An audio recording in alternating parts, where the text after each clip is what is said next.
So, Jake, lots of people are coming out of this film and saying Lou's creepy, but I didn't. I mean, he's obviously a bit creepy, but I came out seeing sort of desperately sad for him. He's a tragic character, isn't he? He's really anything you want him to be. I mean, I consider it a success story, this movie. I ultimately feel like if we have part of the audience who's rooting for him and is happy that he's, become this entrepreneur that he hopes that he would become, do you honestly think there'll be people coming out and being happy for him?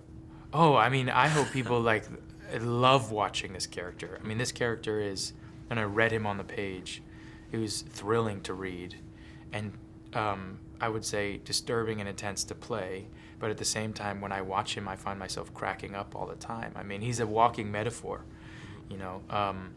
and there's something definitely disturbing about the fact that we've created him, I think, somewhere, that today's culture and our need as an audience for the type of footage that he collects, it's disturbing to think that somehow he would succeed because we're watching and then he's being paid for what he does as a result. You mentioned there he was disturbing and intense. I mean, it's a role you obviously really threw yourself into, the weight loss, the sort of slightly high-pitched nasal voice. I mean, he's the kind of guy that's tough to shake off afterwards. There's movie tough and there's life tough, but I would say that, and you definitely have to be aware that one is very different from the other. But I found that, we're shooting all nights. I was needing a lot of food. And the dialogue is a very particular type of dialogue. So, and his, like you said, his rhythm and just the way in which he sort of lives his life and his mentality and how he treats people. Chemically, it's just hard to shake off the weight loss and then being up all night, not sleeping much.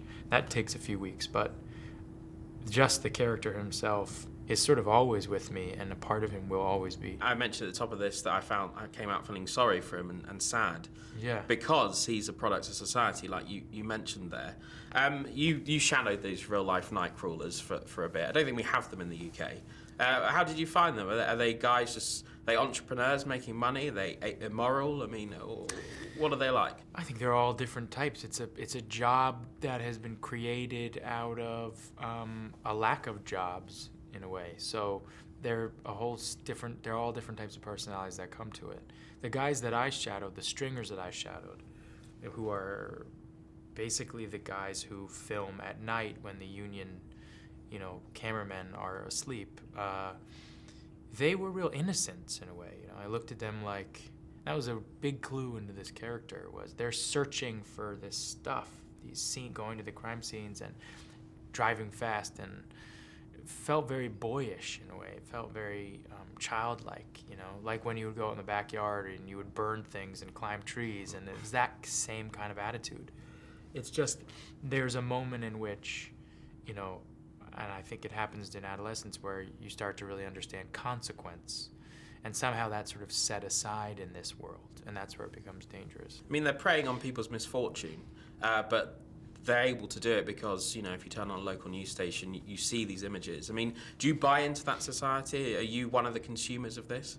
Now you've seen the other side? I don't think it's possible to be living in, our current time and not be part of that consumption. I don't think it's necessarily only having to do with local news. I think it has to do with, every time you look down at your smartphone and you go on a news site and, there's a video of a cat falling 40 stories and surviving next to some huge political issue, and both have an equal amount of hits. We're living in a time where I feel like information has an equality, all information. And that's a bit unfortunate when, there is very important news and things that I feel like there should be a hierarchy. There should be a way in which we say, we should know the current political state of things over the survival of a cat, But I mean, I also think that, the cat is very important. Well, the cat's important because you need an and finally in life. You do need the lighter stuff, Jake, as well, don't you? You can't just always be into politics and war and death and destruction. That's true. No, I agree with that. I definitely agree with that. I mean, I think it's incredibly important to be entertained and to laugh, and but I also think that information and how it's disseminated, and the stories and how they're told and how they're shaped, and how we are ultimately, the power of them, and how as an audience we're ultimately manipulated by them, is a fascinating conversation. Because I hope people walk out of the movie saying, oh, we're looking at like even a story like this, like, I wonder what, is in there and what was talked about and what wasn't, and that's fascinating to me. As someone in the news business, working for a news channel in the UK, I mean, we can't broadcast this kind of stuff that we see in the movie because our broadcasting laws are different, I guess. But, we have our own problems. We have sort of phone hacking, invasion of privacy, and it's all along the same sort of lines. Yes. I mean, it seems to me it's quite a damning indictment of journalism, this movie. I mean, do you think we're at an all-time low? Do you think it can sink any lower? Wow. It's okay to have a little fun, by the way. I just want to know. I'm basically a scumbag, basically. Yeah, wow. Okay, well, put it that way. I feel like there are two sides to this. One is I feel like there is a responsibility. I feel like that as a storyteller. And I don't look at journalism in a different way besides the fact they're dealing with reality. And particularly most of the time in movies you have to be dealing with fiction. And I think that's important, and it's an important question to ask. And I think when those lines become blurred, and when you're unsure of whether or not it's morally the right thing to do, that's a question that I think the storytellers need to be asking themselves. And how much do you push those boundaries? But I also think that in this movie, for instance, Lou, the character I play, is enabled by Nina, who Rene Russo plays, who buys the footage from him. Mm-hmm. She's enabled by the station heads, and in turn, they're enabled by us, the audience. If there wasn't some sort of demand, and if people weren't really watching, I know, and you know, probably for a fact, that not as many stories like that would be being told. So it's a never-ending question, but it's fascinating, and it's a question I think the movie tries to tackle. And I hope that people can walk out of the movie saying, wow, that was a kind of a great character to watch, but how am I somewhere complicit in creating him? And is there a little piece of Lou in me? And maybe that's why it made you sad. You did. And just finally... But other people will walk out and be like, he's the American dream. But other people walk out and go, oh, I love that, because I think there's a recognition of what's happening, and I love that too. Just finally, back to the role. Lots of comparisons with DeNiro in Taxi Driver. It's been sort of mooted in the press. I mean, do you take notice of that the fact this could be in the running for award ceremonies next year? I mean, that is high praise. I'll take it.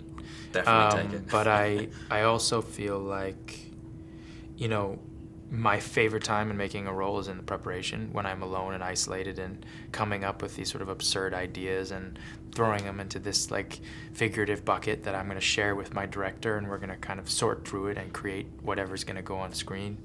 That's my favorite time. And it's just wonderful to see that people are responding to it. But ultimately my favorite time is before anybody even sees it. Okay. Diplomatic answer, I liked it. No, it's true. It's like when you ask yourself what you really love and why you really do what you love, that is really the time that I enjoy. It's a wonderful time before anybody even sees it, and you're coming up with it. And there are risks there of something working or not working, and it's fun and terrifying, and that's great. And now it's lovely that people have responded to this so positively. It's so lovely. But I had a very close friend of mine say something really interesting to me, which is that when a movie comes out, if you're an actor particularly, even no matter what you do, if it comes out later and people respond to it, whether you're, selling something or whatever it is, and time goes by, you can equate yourself with the response to that thing. But I made this a year ago. This character is a character that exists separately from me. And you can really misunderstand that, and I really don't. I know this is a character that people are responding to. And it's a character I happen to play, but it's also the amalgamation of a lot of really talented people. The writer, the director, the editor, for choosing all of those takes. And, diplomacy aside, that's just the truth.